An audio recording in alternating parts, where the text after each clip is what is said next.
स्वाहा इदं वर्णाय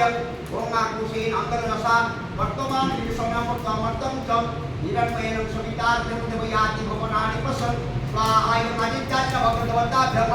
ओम ततारमिन्द्रं हवे भवितारमिन्द्रं हवे हवेषु हवसुरमिन्द्रं यामि शक्रं कुर्वत्वमिन्द्रं स्वस्तिनमघवरति स्वाहा इदं इंद्रादिन समर्पिताय ओम दशकामि शतरहने जतसमाजतत्र जतनकुलमे मातश्री कामेश्वरी दर्पे स्वाहा इदं मातश्री कामेश्वरी दर्पे शुद्ध रामचंद्र दर्पे ओम ओम लीलाकुल निवासाय चित्ताय परमात्मने बलभद्र सुभद्राभ्यां श्री जगन्नाथ स्वाहा तारकं हाय नारायणाय ओम नमो भगवते वासुदेवाय स्वाहा बलभद्राय ओम श्री सुभद्रादेवे स्वाहा माता सुभद्रादेवे स्वं सुदर्शनाय स्वाहा चक्रराज सुदर्शनाय ओम